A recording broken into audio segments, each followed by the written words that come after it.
Welcome, everyone. I'm Glenda Dawson, and I have Sarah Garcia, Moongirl, here with us. And of course, you're watching the Paranormal Dolls. Of course, you would be, right?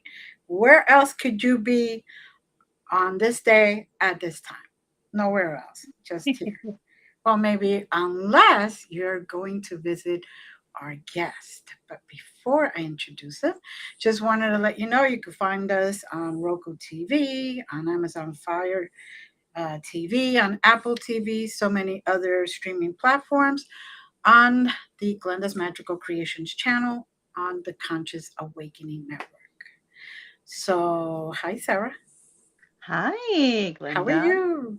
Good. How are you? Oh, beautiful He's day. like, he's like, Beautiful I've day. had better days. No, No, no, no. It's a beautiful day, right? it's a Because when beautiful day. something happens and it still works out, it's a beautiful day. Yes. So, and now let's No introduce harm, our no foul. exactly. Let's introduce our great guest, Joe Pieri, who is the owner of Para Oddities. How are you? I'm doing well. Thank you for having me. I'm excited to be here today. Great. And we're excited to have you here. Absolutely. Yes. So tell us about yourself. Well, I'm old. I've been in this field since 1986. It all started in high school where we had to write a thesis to graduate in high school, and I had a science professor who was a little off tilter. We used to call him the redheaded science or redheaded Einstein. Uh, he was my mentor when I wrote my thesis to graduate. And he told me to think outside the box. I don't want anything straight and narrow. I want you to get a little on the wild side, like break off and do what you need to do. So I chose the paranormal, mediumship, ESP, and psychic abilities. He liked it. I liked it. And then he took me on my first paranormal investigation, which Right. I was hooked at the age of 18. Big mistake. He got me when I was young. But I was fascinated. I was fascinated. I wrote a lot of papers through college about this field. And I've been studying it ever since, off and on. Now, lately that I'm retired from the corporate world, I decided to open up a paranormal oddity store. It's in Depew, New York, just outside of Buffalo, New York. It's a lot of fun. It was a gamble because I started from scratch, but I like challenges. So I started off in a real small store, outgrew it within 2 years, and now we're in a 2,400 square foot storefront with venue. That's incredible. It's in an 1890s building with a beautiful copper dome up top. It's gorgeous. I love it there, and it's the best thing I've ever done. I wish I would have started this younger, but as we know, 10, 15 years ago, this wasn't accepted as much as it is today. So it was a challenge. I'm glad I took the challenge. Every day is an adventure for me, and I love everything about it. Good. Awesome. Can you tell us a little bit about some of the more obscure objects that you have in your awesome store? Yes, I can. Well, when we first started, the oddities was oddities. Up here in New York State, they had to change the law on who can have these oddities and who can sell them. I didn't fall underneath that criteria, but we used to have skulls. We had a shrunken head. We had I things love like them. that. Those are Oh, so expensive and Gorgeous such a stuff. fun. oh. But, as I could probably spill it here because I don't think they're going to bother me anymore. I kept one of the shrunken heads. It's still in display in the store, but it's hidden with the haunted / attached items. So Okay. when you look into a cabinet, which I have this cabinet in the center of the paranormal section, you can see a bunch of attached haunted objects, and it sits right in the middle. And I think that keeps everything balanced in there because I have everything from good and bad in that cabinet. And Yeah. it's fascinating because sometimes that cabinet will vibrate and shake for no reason. Wow. Mm, mm. So, what kind of items? We know they're haunted, but what kind of items? Like, Well, I have a doll from England that mhm. was shipped to me Mm, because the people say that they were afraid of it. Come to find out that this item is pretty decent. She gave us her name through voice recorder. She said it was Valerie. mhm. Uh, she's beautiful, and she claims she's a healer. Now, in 2016, I had cancer. And in 2020, I had COVID real bad. And I did a 180 with both of them. And I'm not saying it's the doll, but I'm saying it's the doll. Does that make any sense? It's unbelievable. I had back problems. I had all these kidney problems. They don't exist anymore. Wow. I do pray. I do Mhm. that. I contribute a lot to what I believe in, my faith. Right. But there's something about this doll. When I would go to work, I would feel not healed, but zero pain. Mm. And it's remarkable. So that doll is never leaving. It's part of this cabinet. And I think she's the number one contributor to that cabinet. She's in charge. Mm. I put her in charge. Mm. Now, there are other items that are pretty bad. We have a temporal possession mirror, which is a mirror that a 12-year-old had purchased at a garage sale. And when he took it home, he went south. He was a good kid. I guess he started hurting his parents in multiple ways. Wow. And then the parents saw him saying bad things, asked us to come get it. The kid put up a fight. And then 3 days after, he didn't even know he had it. But this mirror will swear at you, will call you names. It's in there. We have it pretty well protected. It's with other tough items, a lot of like books. We have a small book from Seattle. We have a floor panel from Seattle that kids were saying there was something attached to, and we got it, and there was. These objects inside the case will start to shift too. You'll hear a rumble in the glass case, and all the stuff will start to sway back and forth. It only happens once in a while, but it's fascinating because we'll get mediums that come in and they'll stare at that and look at me and say, "Uh-oh, what's in there? I can feel it over here." And I'm like, they're light and fluffy, I used to say all the time. But the good mediums would say, "I don't like this one." They would point to the tough ones. I mean, we have part of the house of Hinsdale House. It's up here in New York State.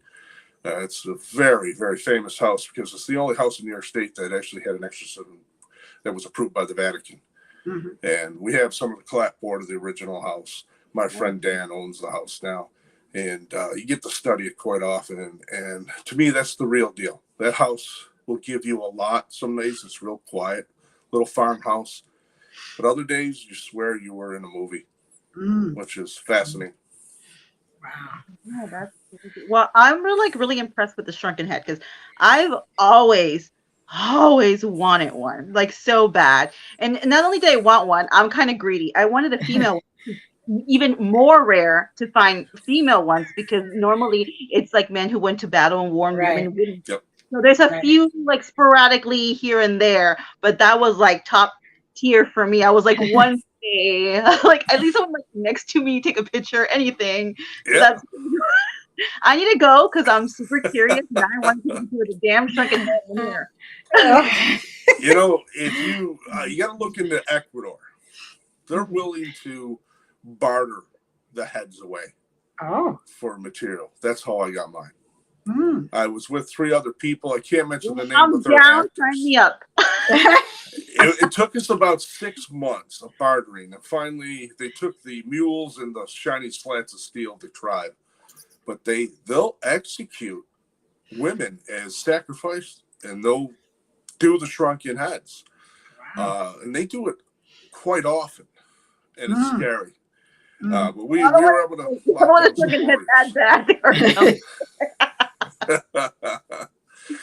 it's funny. The barter had a league start off in Brazil and go into Ecuador because Ecuador is broken into 3 different quarters. There's the modern part of Ecuador, and then there's the tribal end, which you do not touch, you do not talk to, you don't get near them. And it's dangerous to go in there. And this barter would go in because he was close to the tribes. And luckily we got, the 4 heads that came out, and the 3 actors that I was involved with, they didn't get theirs because theirs was shipped in through San Diego, and mine came up through Atlanta for some reason and made it. Wow. But boy, does it smell. Whew. You want to talk an odor? I have it in a double glass, just to make sure. And you got to mummify it every 6 months or so. You have to apply these oils because it will decay. And they only last between 10 and 15 years because finally they start to break down, and you Right. see it. The nose will collapse in, and Yeah. it gets black around the eyes, and then they just fall out, and it's kind of crazy because inside the head itself, you still see all the veins and the attached, the eye sockets are still there. It's crazy. Wow. It really is. The closest thing to one is like a fake little toy one that I like carry around. Right? Yeah, and it's funny because sometimes they'll glue the mouth or they'll sew the mouth. Yeah. Sew the mouth. But lately they've been gluing it. They use some type of material to hold it shut.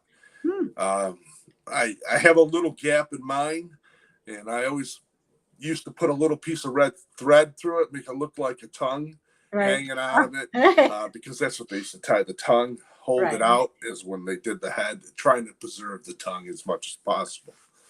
It's, I don't mind having it, but it is time consuming to keep it up. Well, if you don't want it, I am more than happy to take it off your hands. I don't know about that. I have to keep this one just for the unbelievable factor on. I mean, there's universities that are after it. New York State told me to get rid of it, and I hid it. I had one that was pretty well broken down. I surrendered that one, hoping they would leave me alone. And ever since COVID, I think they forgot about that I have it, and which is good because that's my prized possession. Yes.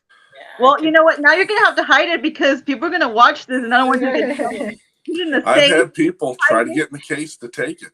Really? Oh, my goodness. In the case that it's in, it's tricky because it doesn't open like a normal case. Right. So they can't figure it out. And I have some objects attached to the case to give a little bit of making them shun them away a little bit. And you know what? I always say, if you steal from a voodoo shop, not a good idea. Not a good idea. Yeah. Speaking of voodoo, like what other like voodoo do you have? What voodoo stuff do you have in there? Right. Well, I make voodoo. We have classes in our venue where you can come in. You can make a love voodoo doll, a juju doll, a straight up voodoo doll. We do things like sugar skulls, healing trees. We have lecture series. We do events in there. We actually had a small little concert with a guitarist who was studying inside the paranormal and the voodoo. He was phenomenal. We do all different types of things. We actually have dinners in there as well. We do dinner and a voodoo doll. So we make it a romantic thing because you make love voodoo. And love voodoo is very powerful because it's to entice your partner for coitus. It's romantic as heck, Glenda. Yes, I know. Nothing like a little voodoo and love to get the blood boiling. And they work. Yes. Take some wine. Yeah.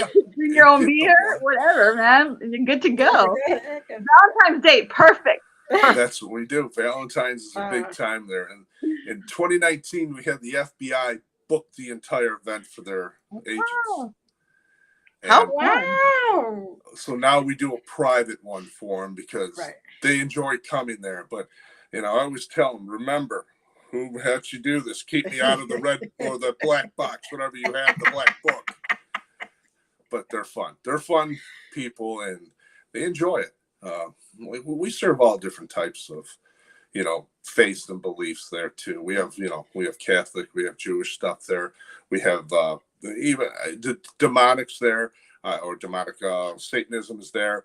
Whatever you believe in, you can find something inside the shop itself. Okay. I studied all religions and read about it so I would understand what each one was. And it's funny because they all come back to one, no matter what it is. Exactly.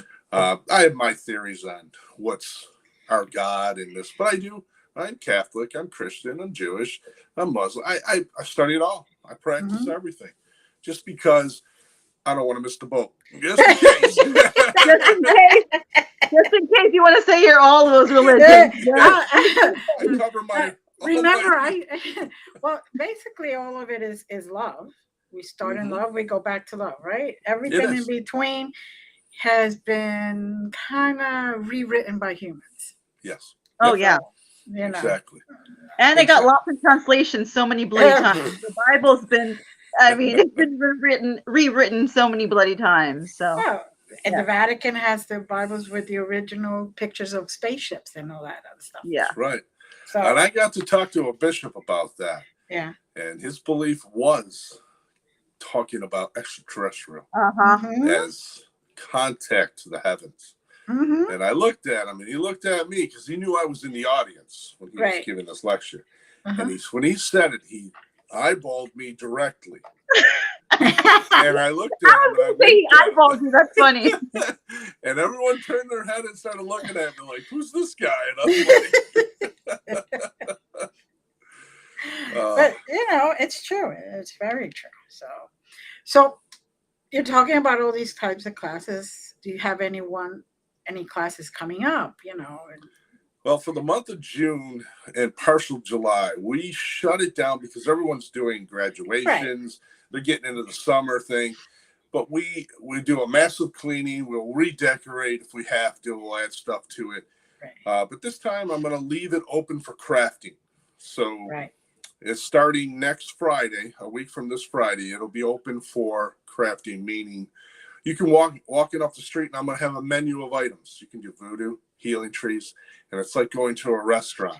Right. You can order what you want to do, and it'll be open during business hours, which is nice. And we like to offer all different types of things.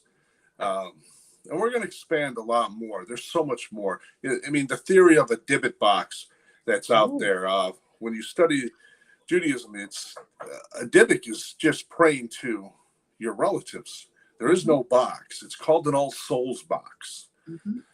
That's how they used to communicate with their relatives.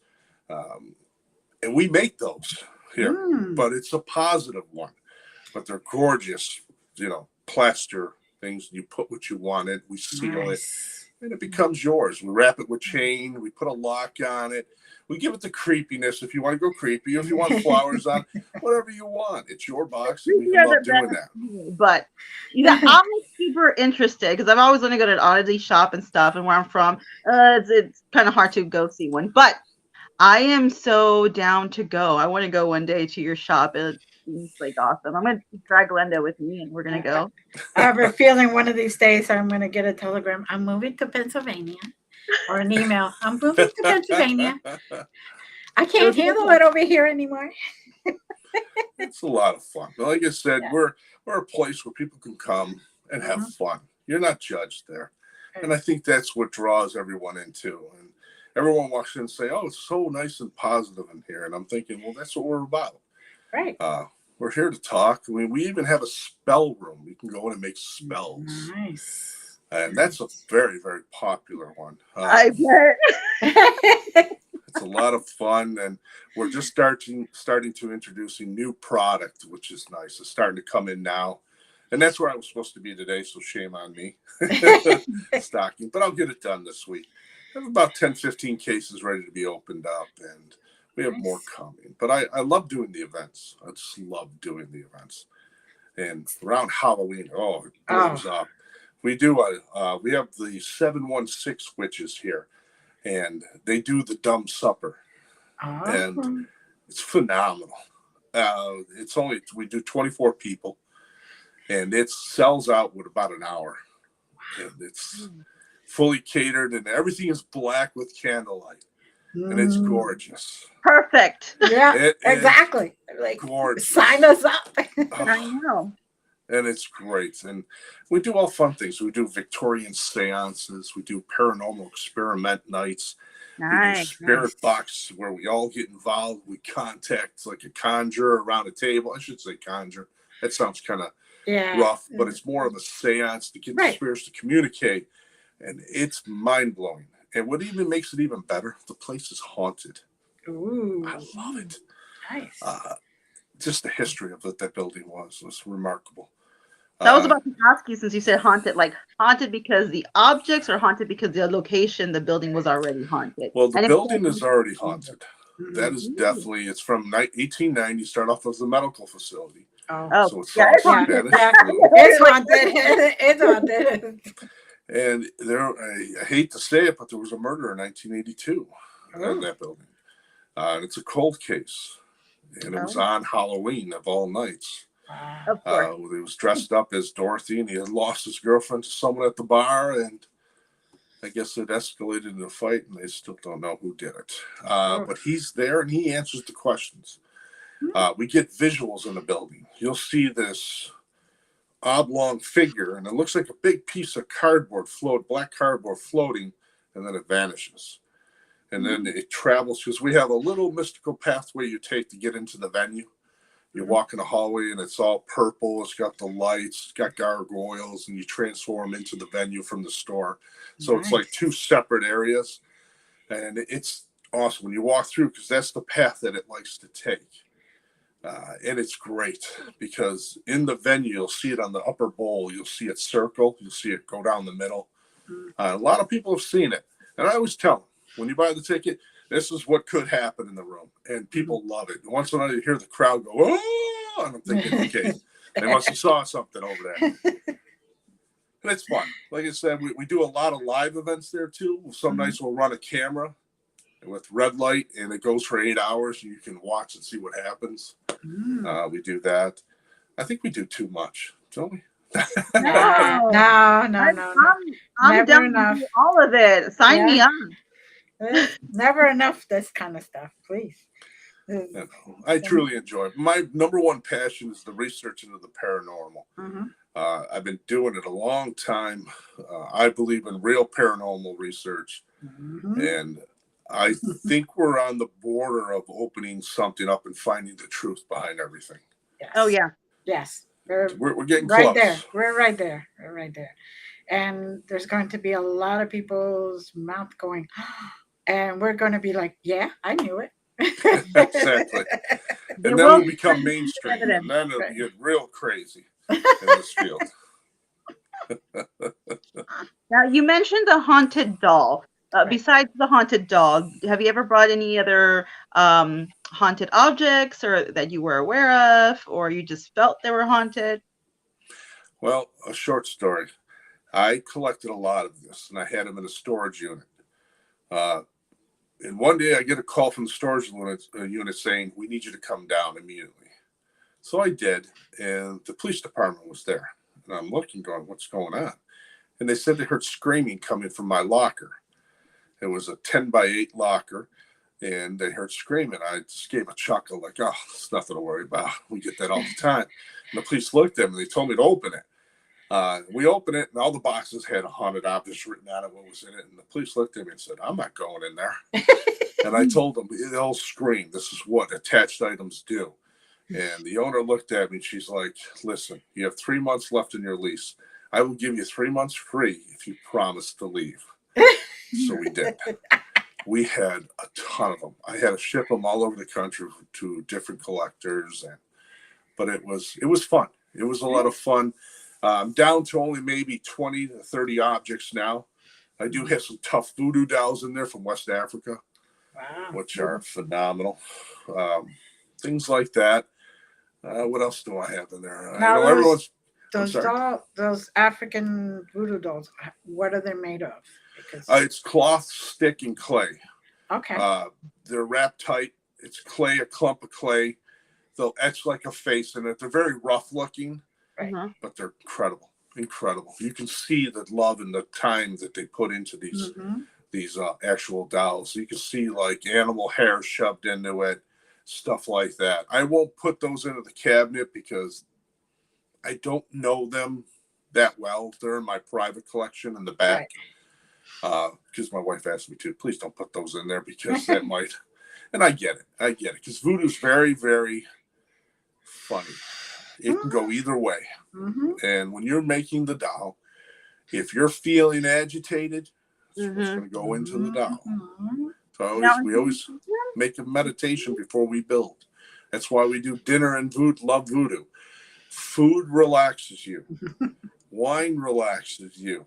You make a true doll of passion and love for your partner. Right. And they're just stimulate the coitus. And they work.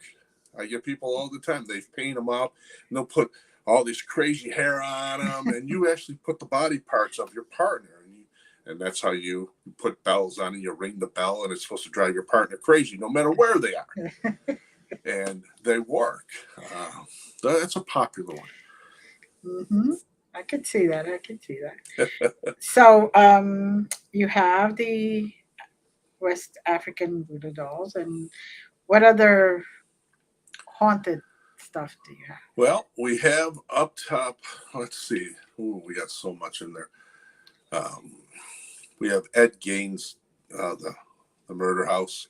Yeah. We have its soil in there. We went down. They actually gave us some soil, and Oh. that's in there. That's pretty awesome. We got this bottle from the early 1700s, the Ebenezers who first came over and settled in West New York and fought the Indians. And that bottle is just bad news. I don't know why. What so much negative energy is associated with that bottle. Trying to think what else. We have so much in there. It's kind of crazy, but I love it. Do you have them up for sale, or you're just like through a website? Do you have them up for sale? No, I won't. I will not sell these objects. I won't do that to anybody, especially these tough ones. The ones I had in the storage locker were all donated. If someone said, I want to buy it, I told them to write a check to the Buffalo Food Bank, and we did it that way because it's taboo to actually sell an object. That's why when you see these haunted objects that are sold on eBay, first of all, that's a red flag right there. Purchasing a haunted object is not good, first of all, because it might act differently in your possession. I've seen that happen many times. I always tell people, be careful. If you want to make a haunted object, take it with you wherever you go. Let it gather energy. I used to have a doll that was taking on like 300 investigations, and it was gathering energy, and it had a little punch to it. But the people who did it, and they gave it to me because they were scared of it, wanted it back. And I said, certainly, I'd give it back to you, because I'm not the type of guy that says, no, it's mine, mine, mine, mine. Right. I'll hold it for you. I'll study it and see what's attached to it. And it had some bite to it, and they wanted to do more study to it. And it went back to the university, the original university. And it's funny how that story was, because they didn't know where it went. And I was watching a podcast, and they were talking about it. And I'm like, I think I have your doll. Wow. And they were like, what? And they all started going crazy. And they offered all the money, and I said, I don't want money for it. It's taboo to do it that way. That's why it's very, very dangerous to do things like that. I actually collect Ouija boards, meaning people bring them in when they're done with them, and I'll dispose of them. Yeah. They go right in the Niagara River. I dispose of them that way. Quick story on that. I had about 15 boards, and it was an early Sunday morning, and I'm flipping them into the river. And a policeman goes, wait, what's going on? I said, well, the only way to get rid of these, he goes, do what you got to do. I don't want to know anything. He walked away, and I threw them in. About 4 hours later, I was having lunch in a restaurant right across from the river. We're on the upper deck, and you hear a guy down below saying that he was fishing, and all these Ouija boards came by him. They pulled up anchor, their lines, and they got out of there, and they were, my wife looked at me. She goes, oh, it's got to be you. She goes, you're going to tell him? I said, that's a story he's going to tell in the bar for decades. So let him enjoy it. But, yeah. Hilarious. I could just see that. So this is a museum then. Yeah, can you imagine that?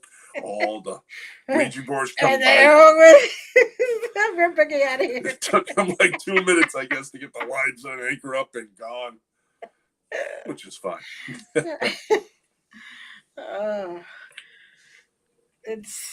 Those are the funny stories.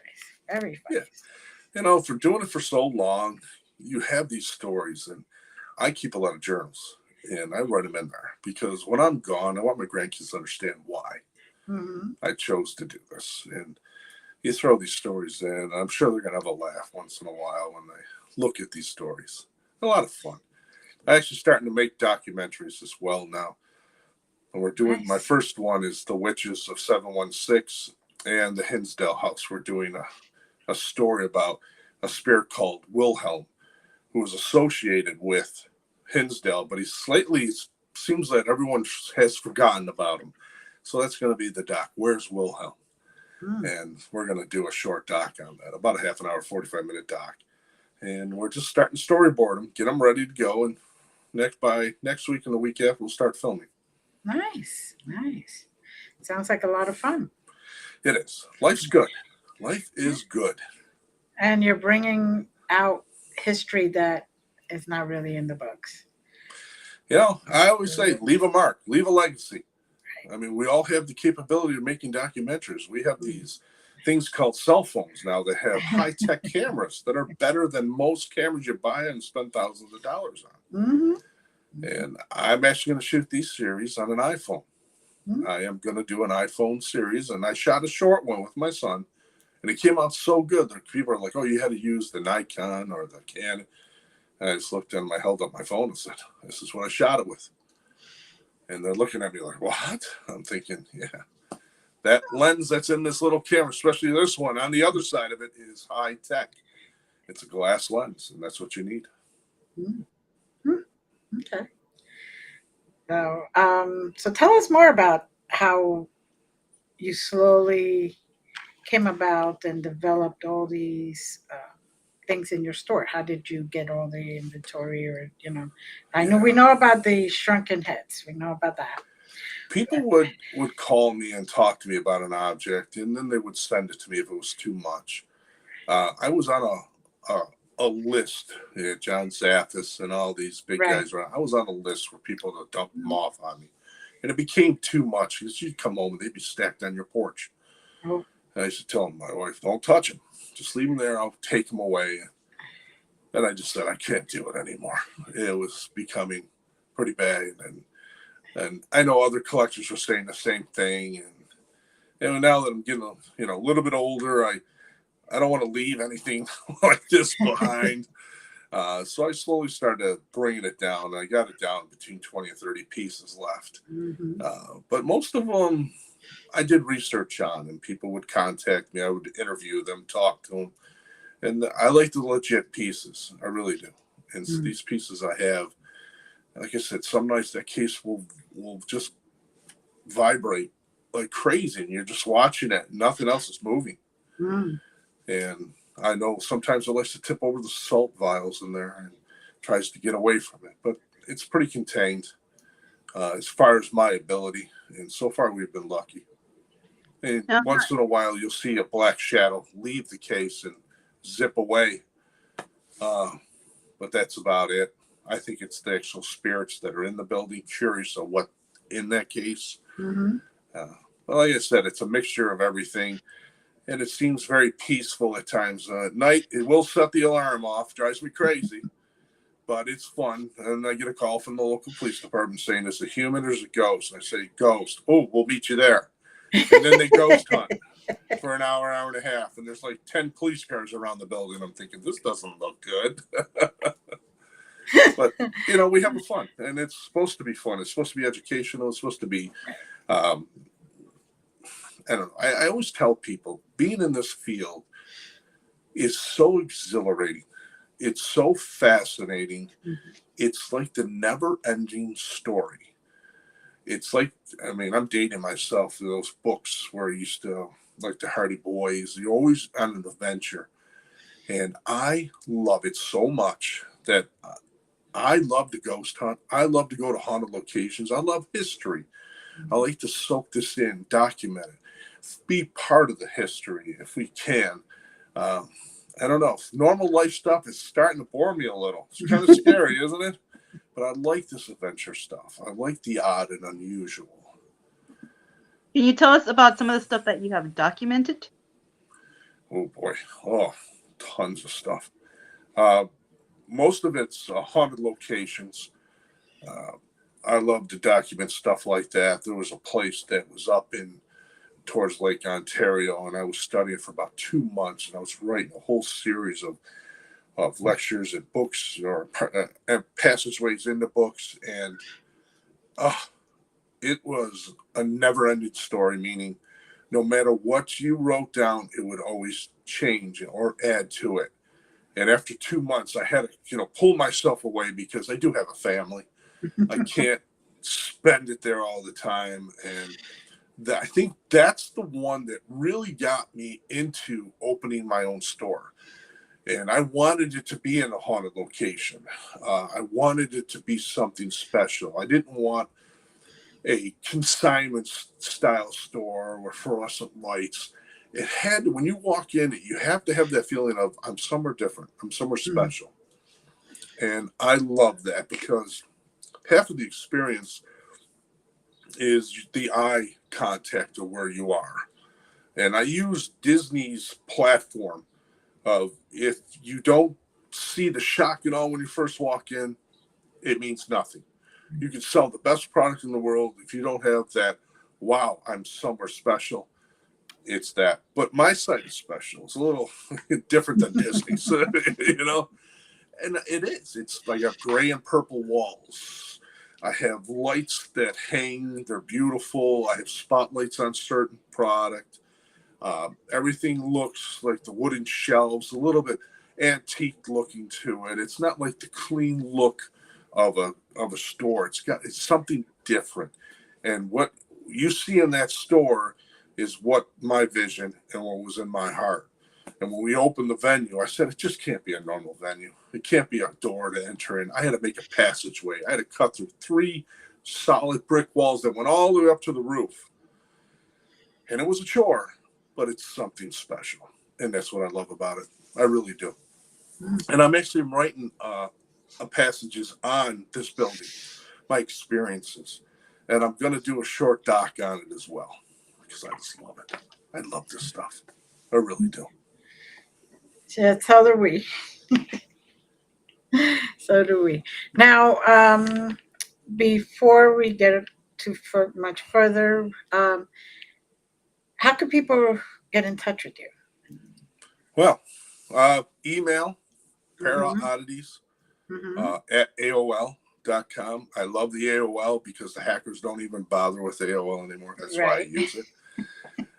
Sounds crazy, but everyone thinks AOL and they think of 1990s. And I love that because the hackers say, I ain't going to go there. They're all, this and that. You can start there. You can follow us on our website, paranormaloddities.com.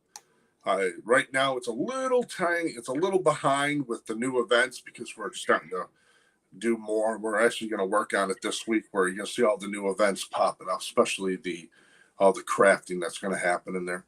The documentary, you're going to have a new space in the website where you can watch all the documentaries as well. Nice. I'm not charging anyone to watch these because I believe writing the documentaries for educational reasons, entertainment reasons, and I don't charge anything for that. I want people to enjoy it. I want people to say, hey, wow, this makes sense, or this is fascinating. I need to look at more of it. Things like that. You can hit me on Facebook as well. I'm Joe Oddities on Facebook, and then there's Paranormal Oddities and Venue on Facebook. Instagram's the same. Things like that, and I'll post some crazy stuff here and there. We'll do some lives on there, and we have a lot of fun doing it. And also, I have a show called Para Blues, where I talk about things in the paranormal. I do Spirit Box Live with our Spirit Tower. We do that as well, which is a lot of fun. We keep it fun. We keep it interactive. I build gear, and I showcase to people how to build it, what it's for, and that's always a fun one as well. So out of all the pieces, was there one that you resonated more, or was your favorite? Valerie, the doll. Yeah. It's hard to believe when I tell that story about how it heals, but it does, and I don't know why. I should not be here today. The 2 things I faced against, I should not be here. And this, for some reason, I know it's probably further than that, but there's something about this doll. And when she said she was a healer, and it's on voice recordings, my name's Valerie. It was very polite. And people will come in once in a while, and they'll go up to Valerie and say, Valerie, I need help. And things seems to work. No, I'm not going to go online and post all this stuff and say, hey, get in line for this. It'll cure you. I just think that she helped me through some tough times. That's a doll that's probably going to be with me forever. Right. Well, if you did it that way, then she could first get annoyed. Yes. And stop helping. She's helping because she likes to heal and she likes to provide or facilitate the healing. And, Absolutely. no matter what other stuff came into play, she kind of led you to wherever you needed to go. So that's the key here. Um, so, what was one of your? I'm going to have to ask this. What was one of your least favorite pieces? Ooh. Uh, Someone had brought back from New Orleans Uh-huh. a piece of mortar from the cemetery, a voodoo Oh, cemetery. oh. And they said it caused a lot of problems. They brought it to me. And it caused a lot of problems with me in Mhm. my store. Goes back to the first store, the smaller one. Electrical problems, heating problems, just you would come in, you would feel a heaviness, things like that. And I knew it was associated to that doll. Now, I could tell you a story about that piece. It's so hard to believe. I have a hard time believing it. I'm thinking for some reason I was knocked out and I dreamt this. But to me, it was so real Mhm. because I was in the store closing up and something happened to me that just, it's unbelievable. And I still can't wrap it around, but I did have other people witness it as well. And I still talk to them about it. And they're like, I have no idea what that was. And it's mind blowing. But that piece was not good. We actually shipped it back to New Orleans and they threw it back in the cemetery. Well, that's good. That probably is where it belongs. Oh yeah. Has anyone ever gotten hurt or felt like they picked something up after they went to your place, or I they? get people say that. Yeah. They're saying, I think I have an attachment. Uh, you can get attachment walking down the street. Yeah. They're all around us. Number one place to get attachment is hospitals. Mhm. You have sudden tragedy of death. They don't know they're dead. They don't jump on your back, go home with you for some reason. They just attach you, and then they freak out because they're in your kitchen and they don't know where they are. And that's a common thing with a lot of my clients that call and say, I think my place is haunted. Just started. I'll ask that question. Were you in a hospital? Oh Mhm. yeah, we were.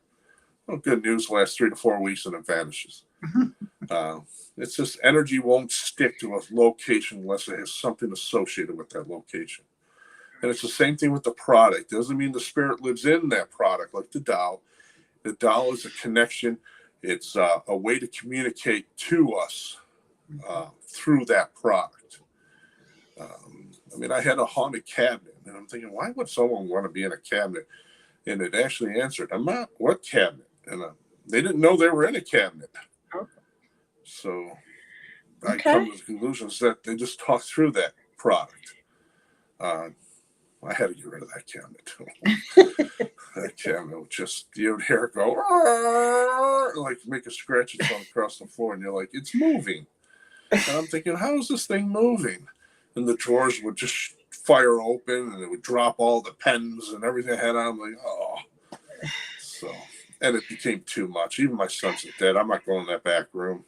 There's something back there. And I said, it's got to be this thing. We got rid of it. We got rid of Right. it.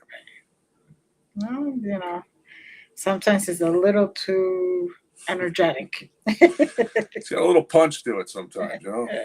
Doesn't mean it's evil because people like to slap malevolent on everything. Yeah. Again, you're talking 37 years of doing this. I don't think I ever ran into that. Mm-hmm. My toughest one was a Native American case. They want nothing to do with us. Those spirits, they don't want us. They don't want to talk to us. They don't want to associate with us. And I get it. I get it. I always say, stay in my lane. That's my lane is not there. It's here. And I respect them for that. I'm a little lucky in that respect. I do talk to them, but I think it's probably have to do with the fact that I have it in my DNA. I do You have have the some blood. yeah. Yes. So which I didn't know till about a year ago. Hmm. I did one of those DNA 23andMe or whatever. Mm-hmm. My kids gave me for a present. And you're connected. And that's Yeah. what they want. They don't want, like, I don't have anything in me. They don't care about me. It's funny. fine. There was their belief, and I respect it. I leave them alone. Yeah. Well, they were really abused and all that, so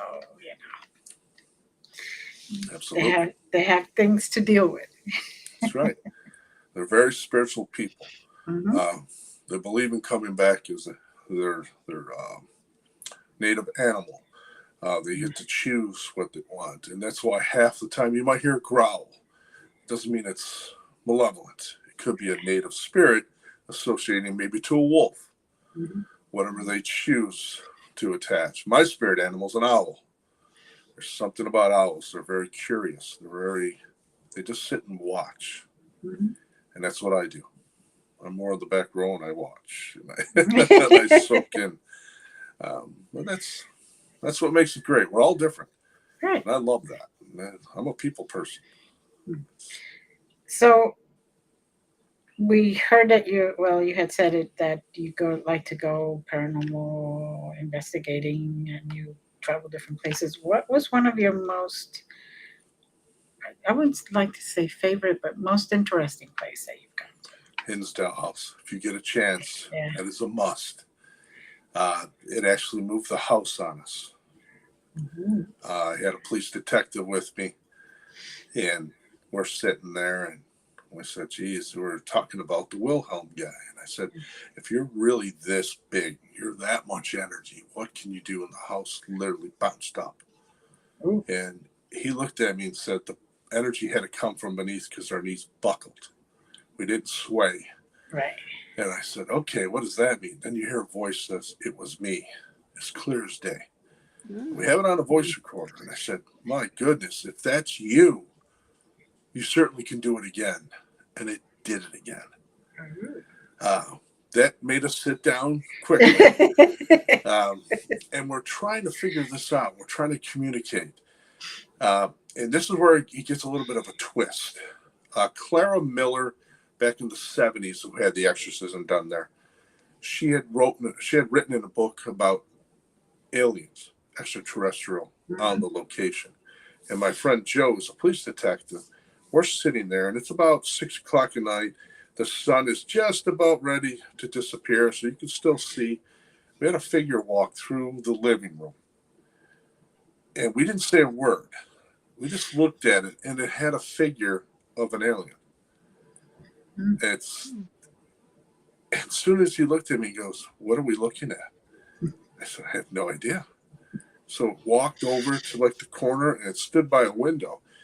And I always add humor to things. So I said to it, I believe your cloaking device is failing. And it turned, it spiraled, and it was gone.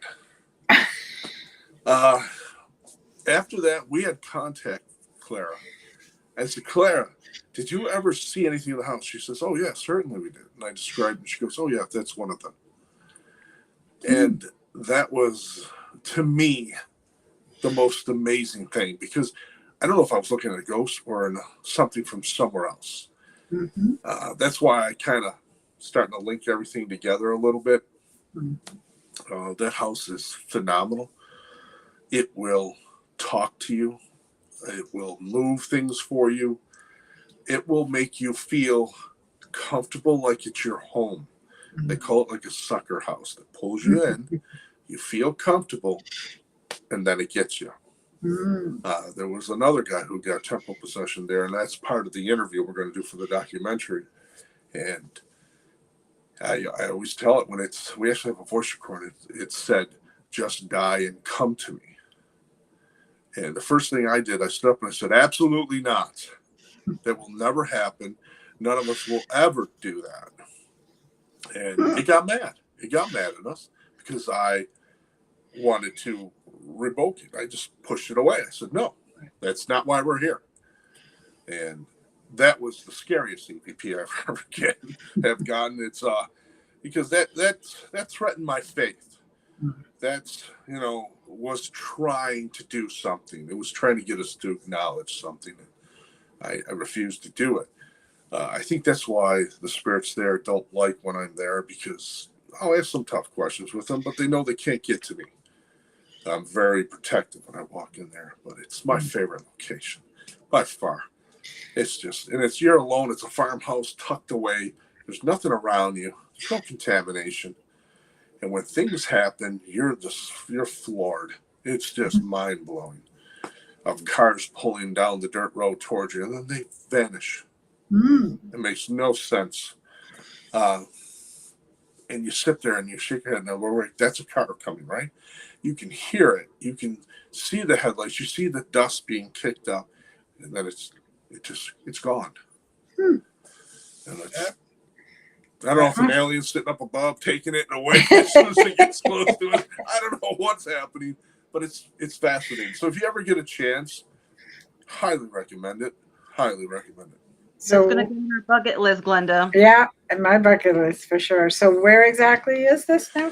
It's in Hinsdale, New York. It's in the western part of New York State, down by Bradford, PA, Olean, New York, in that area. So you're looking maybe from Lake Erie, about 40, 50 miles in. When it's easy to get from Pennsylvania or New York State. It's incredible. It's by far my favorite. I've been to a lot of locations, but there's something about that location that is just pure. I like it because there's no contamination. You're by yourself, and when you see figures standing in the window, it makes no sense. And you have cameras on the outside, and there's nothing there. It's mind blowing, mind blowing. I still think it's the land, but it's very, very strong, very strong. It makes you feel like you're at home. You're like, oh, I can live here. And it goes, it flips. I always say the record turns over to B side, and then it gets you.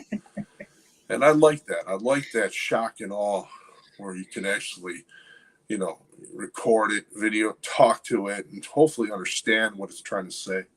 Good, good. So it's near Lilydale, or Yes, not too far from Lilydale. That's correct. okay, all right. Oh, That whole area down there is very connected. It's almost like people call them portals or vortex. There's something about that area that the world is attracted to. And because people come from all over the world to Lilydale. And it's the pureness of Lilydale, and then you have the outskirts of the what can't get in. Can't get in. Right. So that's what makes it special. Right. It's a little of each. And you get to study it. And I'm blessed. I'm an hour away from it, so. Oh, very, very. Yeah, I'll take that any day. So now I know that you said you're going to have some craft classes, but what other classes do you have normally, like during the year? We do Witch 101, and we do Witch Lab, where you make stuff associated with witchcraft. Right. We do, I have paranormal classes, 101, 102. We do a lot of those. We have paranormal experiment night, where we get crazy. We'll start to try different things, different gear, and we get it going. We do stuff like that. We do meetups. People can rent the room. They have their own meetups there. We'll actually rent the room. People have birthday parties in there. They want to have fun. They come in and say, can we rent the room? Well, absolutely. We do lectures, tons of lectures. We've done hypnos, which is great. We had Sebastian Black from New York City come in. We had Dustin Perry here. We had Brian Cano here. We do a lot of small events lecture-wise and things like that. We do gallery readings. We do table tipping. We do Ouija board, where you learn how to use a Ouija board. There's so much. We do meditation nights. It's just whatever you could imagine, we will do. And we've had a lot. It was a great, great year last year. And now we're starting the second year involved. And now, right now, we're in the heavy cleaning. Like, we don't need this in the storeroom. Get it out of here. We want to make sure we have enough room for whatever happens. And it's a lot of fun. But the crafting's a lot of fun. People have a ball doing it. We have paint night. We have a visual. We'll put up like maybe a Hinsdale house. And then you're going to visualize yourself there, and you're going to see things. You're going to add it into the painting. And each person It's so ironic. They always focus on one thing, and about 90% of the people paint the same thing. Wow. And it's almost like you're there. You're taking yourself and you're going for What a is it ride. that they paint? There's always a figure standing to the left side of the house. And they always paint the shadow figures just standing there. And that's where that shadow figure starts, is always to the left of the house. It's mind-blowing. The lady goes, I don't know why I painted this. I'm thinking, and I show her a picture. I actually have some pictures of shadow figures that we've caught there. And actually one coming out of the front door, running down the front of the house. A lot of fun things. But that's number one. The second one is something in the sky. Again, I'm thinking like a UFO. Good. Fun. Good. And I'm sure that area being a little more quiet, more open, gives itself to more visitors. Yeah. It does. The town doesn't like it. Mm-hmm. They tried to bulldoze it twice. Hmm. And it was saved twice. And Daniel went in and bought the place so they couldn't touch it anymore. And people know of it all through New York State. Oh, that's crazy. Don't stay there. Don't even go there. I mean, we have a person, the United States Marine, who lived in there 9 months. And he had to get his family out right away. He just threw him in his truck and said, we're leaving everything. We're going. Because it was so bad for him. Wow. That's interesting. That's very interesting. It's fun. Isn't that crazy? Is there something wrong up here? No, we're all the same here, right? I'm fascinated with the unusual. I don't like the day-to-day thing. I like things that are odd and unusual. I like to study. I want to know more about things. I'm not the type of guy to, when you went to school, like in the college, they fed you the same line they did for the last 30 years. I said, it hasn't changed in 30 years? What are we missing here? The guy likes to open things up. There you go. Well, thank you, Joe. That was letting us know this fascinating stuff. Again, Moongirl is probably going to be your number one fan if you decide to depart with that shrunken head. She'll be right there going, me, hello. I don't blame her. It's fascinating. Excited. When you come to the store, you can barely see it because it's hidden in the haunted cabinet. It's tucked where you can barely see it. We'll just know now. We'll know. We'll scatter around. You guys will be drawn to it. You'll find it. You're gonna make a trip there, Glenda. Yeah, exactly. And then he'll be like, where's that doll? We have no idea. What happened to Valerie? We lost Valerie. We don't know. Thank you again. Thank you for having me. Thank you for being here. Moongirl, Sarah, as always, you look great. Thank you, everyone. Many blessings. Stay well and be good, but not that good. You have more fun that way. Bye. See y'all.